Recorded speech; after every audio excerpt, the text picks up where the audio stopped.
एक शेयर जो निवेशकों के रडार पर हमेशा रहता है वो है फूड डिलीवरी बिजनेस में मौजूद जोमैटो।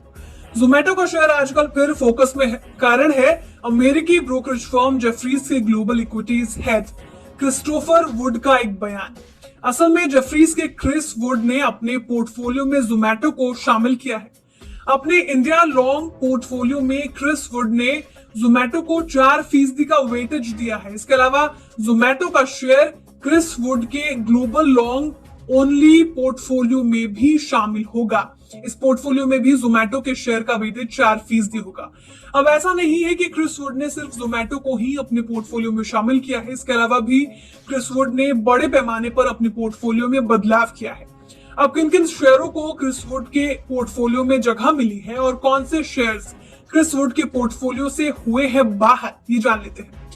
क्रिस वुड के इंडिया लॉन्ग पोर्टफोलियो में जोमैटो को 4% का वेटेज दिया गया है। इसके अलावा रूरल इलेक्ट्रिफिकेशन कॉर्पोरेशन यानी आरईसी के शेयर का भी वेटेज बढ़ाया गया है। वहीं क्रिस वुड के इंडिया लॉन्ग पोर्टफोलियो में ओएनजीसी के शेयरों के वेटेज में कमी की गई है। और तो और एचडीएफसी लाइफ इंश्योरेंस के शेयर में निवेश को खत्म कर दिया है।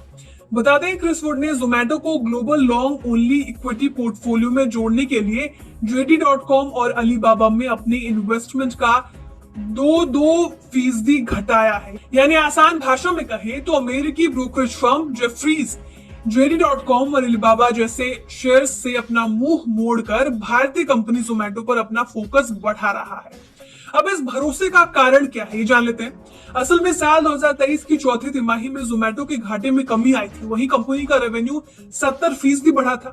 जोमैटो का घाटा पिछले साल की जनवरी मार्च तिमाही में 359.7 करोड़ से घटकर 187.6 करोड़ रुपए रह गया था। वहीं चौथी तिमाही में कंपनी ने अपनी आय में भी बढ़ोतरी दर्ज की थी।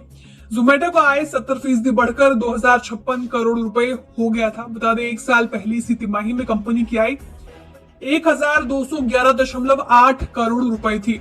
इसी रिजल्ट्स पर अमेरिकी ब्रोकरेज फर्म जेफरीज के global equities head Christopher would का मानना है कि जोमैटो के क्विक कॉमर्स बिजनेस को छोड़ दिया जाए तो बाकी बिजनेस एडजस्टेड एबिडा लेवल पर प्रॉफिट में आ गया है। कंपनी के मैनेजमेंट को भी नेट लेवल पर प्रॉफिट में आने जाने की उम्मीद है। क्रिस्टोफर वुड का मानना है कि अगली 4 तिमाहियों में क्विक कॉमर्स बिजनेस सहित पूरा बिजनेस मुनाफे में आ जाएगा। इसके अलावा अमेरिकी ब्रोकरेज फर्म जेफरीज के global equities head Christopher would Bharat को लेकर काफी बुलिश हैं। इनके मुताबिक सेंसेक्स 1 लाख का लेवल अगले 5 साल में छू लेगा। और तो और क्रिस वुड को भारतीय प्राइवेट सेक्टर के बैंकों में इन्वेस्टमेंट का बढ़िया मौका दिख रहा है। यानी कि इन सेक्टर्स के शेयर में अगर पैसा लगाया जाए तो तगड़ा मुनाफा हो सकता है। अब जाते जाते जोमैटो के शेयर का परफॉर्मेंस जान लेते हैं। जोमैटो के शेयर एक महीने में 5.52% चढ़ गया। वहीं एक साल में इसके निवेशकों का पैसा 5.77% घटाया है। बता दें जोमैटो का शेयर अपने आईपीओ लिस्टिंग के समय से घाटे में है। यानी आईपीओ में पैसा लगाने वाले निवेशक का पैसा अभी भी 50% तक डूबा हुआ है। जोमैटो का शेयर 23 जुलाई 2021 को स्टॉक मार्केट में लिस्ट हुआ था। इसका इशू प्राइस 76 रुपए रखा गया था, जबकि शेयर 115 रुपए पर लिस्ट हुआ था। शेयर का 52 वीक हाई 169 रुपए है। वहीं 52 वीक लो 40.60 रुपए है। अभी ये 66.95 रुपए के आसपास ट्रेड कर रहा है।